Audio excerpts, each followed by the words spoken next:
This is to freshen up your poor-looking self. The client called Brandon threw beer at me. He had the worst personality. The people from his workplace also threw beer at me, and I've reached my limit. I wonder how much trouble he needs to cause us before he's satisfied. Due to Brandon, our company went through a rough patch, and the employees he misled were also in trouble. Thinking about selfish Brandon always made me furious. So, I decided to get back at him. Then, the deal for $200 million is off, effective immediately. What?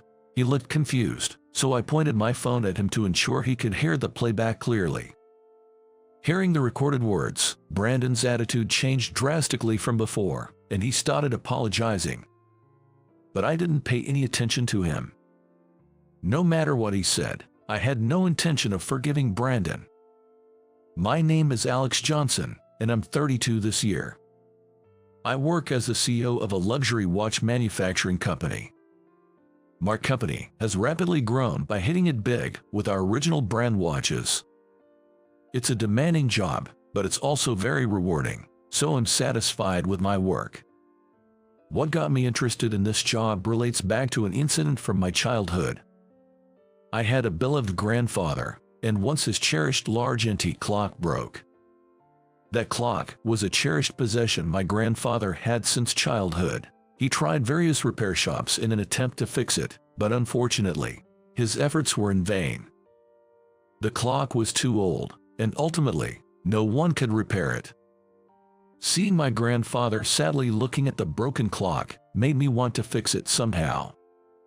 I'll become someone who can fix any clock when I grow up. Is that so? You're kind, Alex. But don't worry about me. Pursue your own dreams. Years passed, and I ended up working in the watch industry, but I never managed to repair that antique clock, which now sits quietly in a corner of my house. My grandfather passed away when I was 20, and not being able to show him the working clock again is one of my biggest regrets.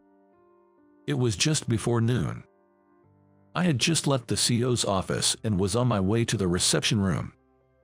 Along the way, I saw employees from different departments looking tired and chatting in the hallway. Such scenes have become common in the company.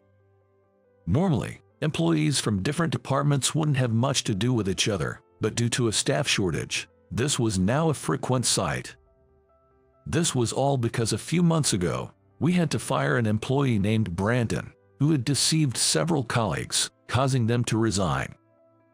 Brandon, a man in his 50s known for his sharp gaze, always flaunted his wealth with flashy ties and watches. His work attitude was significantly worse compared to other employees, which led to his dismissal. However, after being fired, Brandon promised better opportunities at other companies to some of our talented employees. As a result, several employees took his word for it and left the company.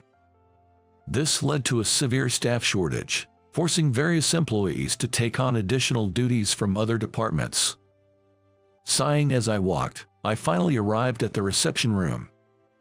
I was supposed to meet with a client at this time, but it seems they haven't arrived yet. While confirming there were no visitors inside, I spoke to a male employee who had prepared coffee in the room. It seems our client hasn't arrived yet. Jess, they called a short while ago to say they'd be about 5 minutes late, so it might take a bit longer. In this company, which is struggling with a staff shortage, even as the president, I can't afford to take it easy. That's why I'm doing the work that the sales department would normally handle, but it's started to wear me out. Probably because I've been busy lately filling in at the manufacturing plant, helping with marketing and public relations, and so on, leading to accumulated fatigue.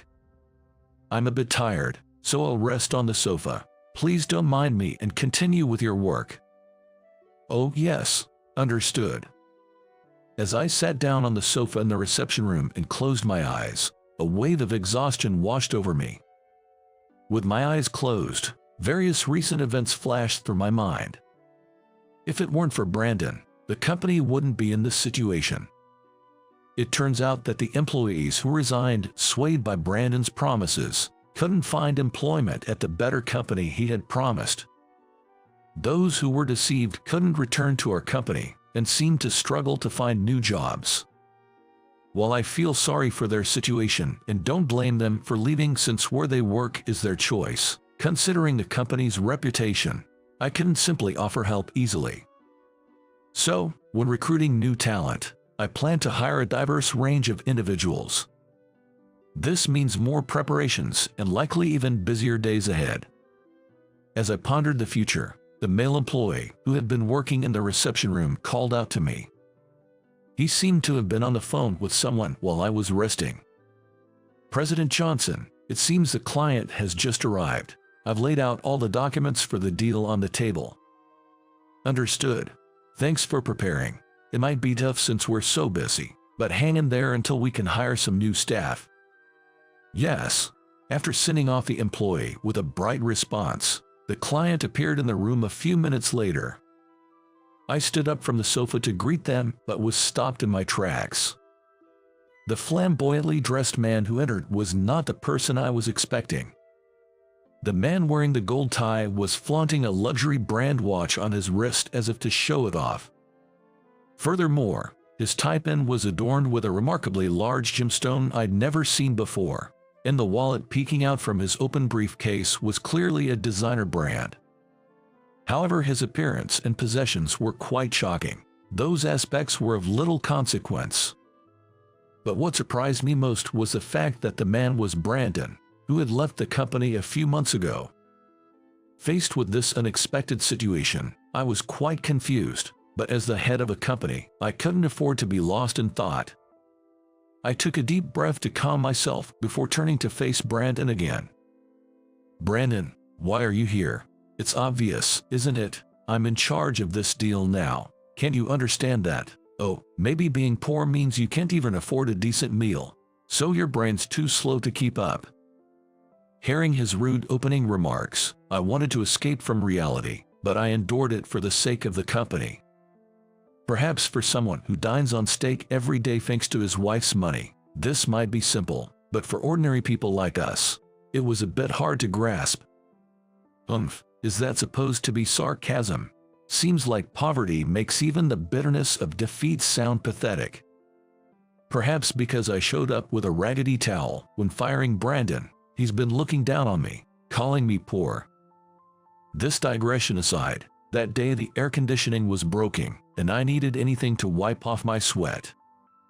It was just something I had on hand to cope with the sweltering heat until the repair service arrived, but I never thought that alone would lead to being labeled as impoverished. In his mind, I must be living in extreme poverty, unable to afford even tomorrow's meal. Unlike me, Brandon seems to consider himself wealthy.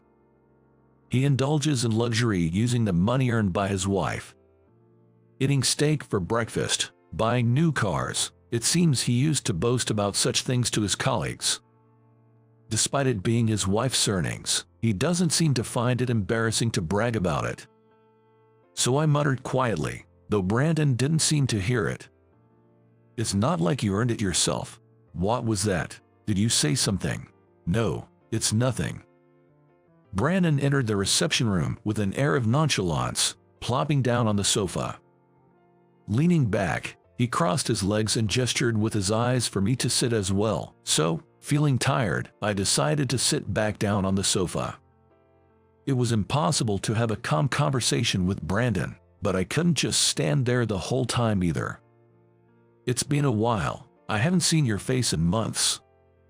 I had to approach this not as interacting with another person, but with the patience one might use with a nonverbal child, to prevent my anger from taking over. "Are you doing sales work at your new company, just like you did here?" "Yeah, I'm cracking the whip as a manager over there. Unlike here, there are no sticklers for rules, so I've been able to work more freely." His words showed no signs of remorse or change. He's probably continuing his selfish ways at his new workplace. This reassured me that my decision to fire him was correct. If something like Brandon had continued to be in my company, other employees would have been influenced, and the company would have been corrupted. It was indeed better to have fired him sooner rather than later. However, I hadn't anticipated that he would deceive other employees and cause such significant damage to the company. By the way, what about the others who left around the same time I did? Have they come back to your company? Despite being the instigator, Brandon asked with feigned innocence. Suppressing the discomfort welling up inside me, I shook my head. Of course not. It's not that simple to just let people go and then rehire them. That's right. He laughed smugly and clapped his hands, seemingly amused. I couldn't understand Brandon's feelings at all. Having asked what I wanted to know and not wanting to engage in any more personal conversation that would upset me, I decided to move on to the main topic. Let's switch gears then and move on to the discussion about our deal. After that, we proceeded with the business discussion. At the end of our conversation, he stared at me intently and said, "You look quite worn out. I heard about the staff shortage. It must be tough. It's sad to see the head of my former company looking like this." Despite his words, he left the reception room with a mocking smile. Frustrated, I pounded the table in front of me with my fist. Brandon likely came here to see the state of the company. He must have had someone else switch roles with him to come here. The thought of his maliciousness in mixing personal vendettas with business made me feel sick. Around midnight, after finishing work, I returned to my apartment and headed straight for the old clock in the corner. Living alone since leaving my family home, I brought some furniture from there to help cope with homesickness. Just looking at and touching these familiar pieces of furniture from my childhood brings me comfort and reassurance. Upon closer inspection, there are lines marked with a marker indicating my growth spurts and stickers from candy wrappers stuck on them. Looking at these traces of my past life reminds me of my father, who watched me grow, and my mother, who would buy me sweets on her way back from shopping.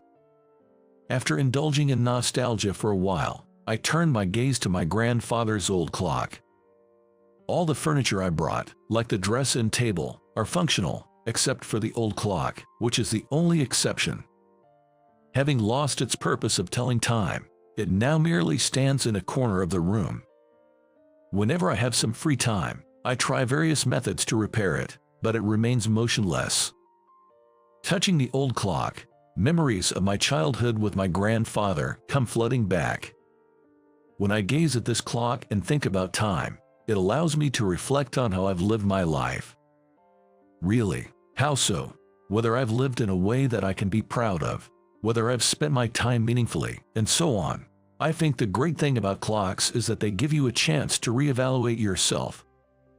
I loved my grandfather, who would look at the clock with such a gentle gaze. Encouraged by these memories, I felt motivated to face tomorrow with renewed vigor. As I was psyching myself up, I heard the ringtone of my cell phone. It was an email from an employee at the company. The content mentioned company's year-end party. It seemed a slight change in location from last year. It seems the new location is near the company where Brandon works. I shook my head to clear away any unpleasant thoughts and quickly replied to the email. During that time, it seems I had received another email from someone in the sales department. As I read through the contents, I couldn't help but exclaim in surprise. What? A scandal has occurred.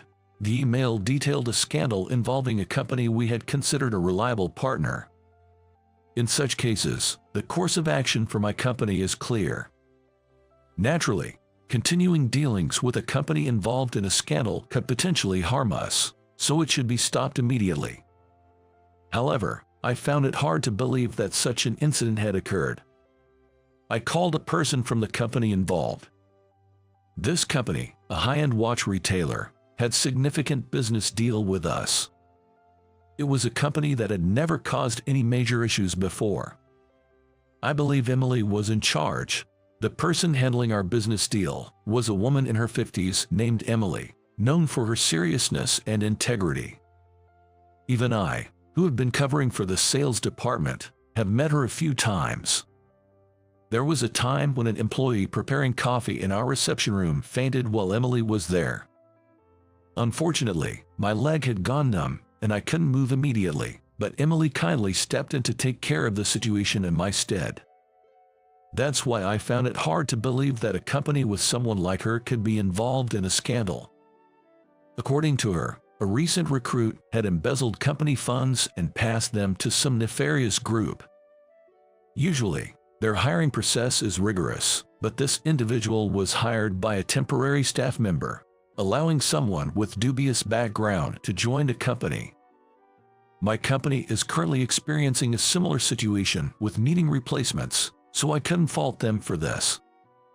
Afterwards, Emily and I had a long talk before ending the call. Looking back, it's ironic that this incident would later lead to getting back at Brandon, showing how unpredictable fate can be. Several weeks had passed. The day of the year-end party had arrived, so I was inside a pub. Sitting at a corner table, I had just finished checking the attendance list. An hour had passed since the start, and the employees, now under the influence of alcohol, were making merry. Due to prior engagements or feeling unwell, a few had left early, slightly reducing the number from the start. Remembering an employee who had collapsed near the pub last year due to excessive drinking made me worried. Fortunately, there were no serious issues or thefts, but it was a chilling moment.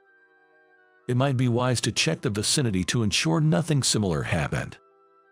I informed a nearby secretary that I would step outside. Then, the secretary quickly brought me a towel. It's a bit unpleasant, but it's because there's a chance an employee who has collapsed on the street might vomit when helped up. Last year, dealing with such a situation was troublesome. However, the towel got slightly dirty, perhaps from touching something on the way. Noticing this, the secretary offered to bring another, but I declined. This is fine. It's just a small stain on the corner, and for someone who can't manage their drinking to the point of passing out on the street, this towel should suffice. While I wouldn't go as far as firing someone for such behavior, I plan to discipline any employee found in such a state. As I left the pub, watched by the secretary, I reflected on the past weeks in the cool night air. With new hires settling in, the atmosphere within the company was stabilizing. The absence of the need to multitask across departments meant fewer chances for major issues to arise. I was enjoying the rare opportunity to unwind at the year-end party when I encountered an unwelcome individual. Standing before me was the person I had reunited with in the reception room weeks ago. "Hey, Alex, what are you doing here?" Brandon had emerged from a nearby pub. Perhaps his company was also having a year-end party. I felt like holding my head in frustration at this coincidence. I wanted to ignore him and pass by, but it seemed he wouldn't allow that. "Speaking of which, your company holds its year-end party around this time, right? We do the same." "Is that so? Why don't you head back inside, then?" "Don't be like that. I just saw one of your employees passed out against a fence nearby." I wanted to end the conversation quickly and leave, but his words caught my attention. "Is that really true?" "Yeah, of course. Aren't you going to look for them?" I stared at Brandon's smirking face, reeking of alcohol. It sounded utterly dubious, but I couldn't just ignore it. "All right, thanks for letting me know." "No problem. We used to work at the same company, after all." Reminding myself that I was doing this to ensure my employees' safety, I decided to search the area.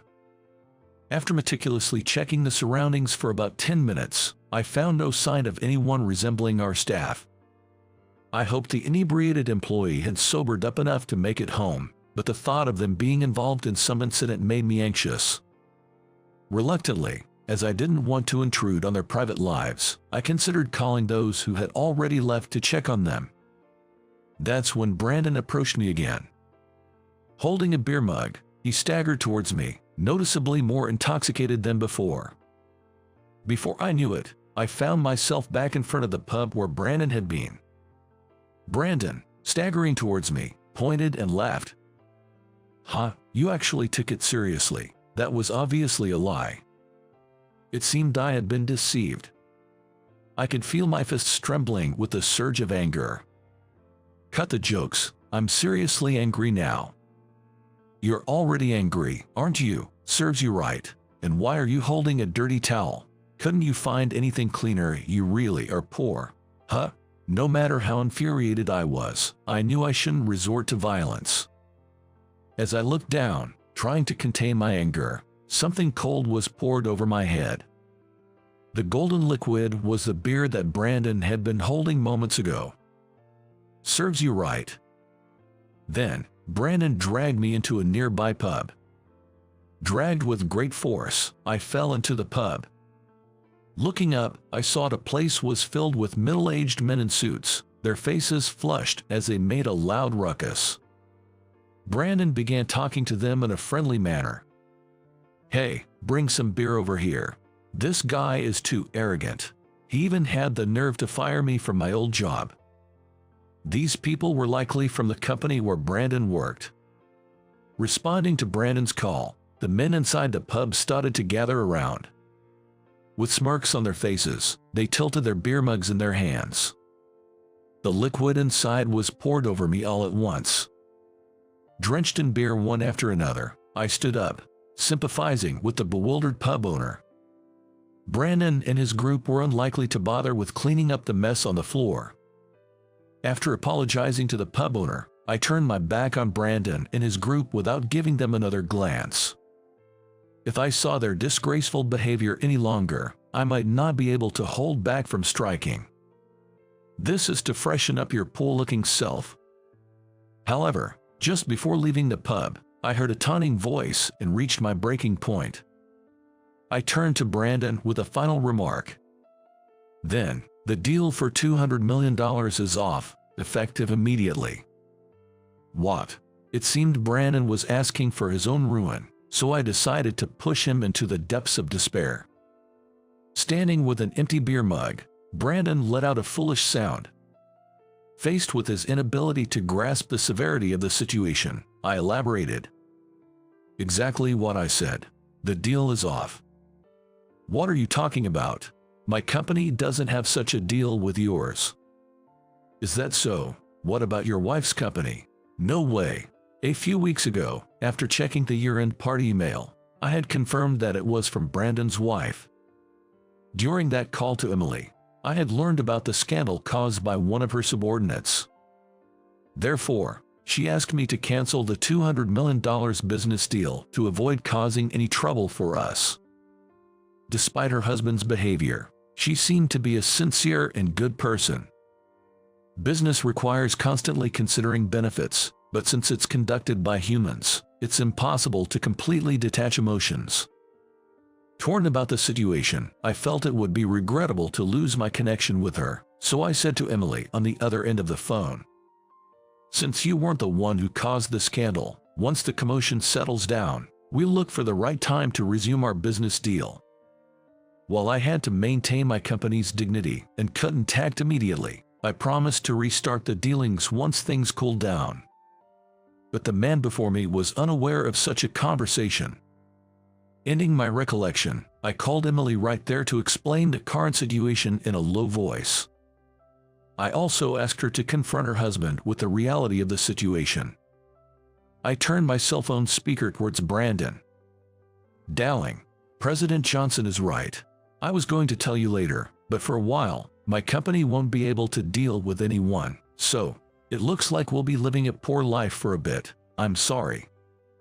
Hearing this, Brandon spent a few seconds in a daze before his face turned pale. "No, this can't be. You're joking, right? You're not trying to trick me, are you? How could I joke about something like this? Is this for real?" Realizing the gravity of the situation, Brandon trembled and fell to his knees. And he began apologizing to me repeatedly. "Please, don't cancel the dealings with my wife's company. We won't be able to live."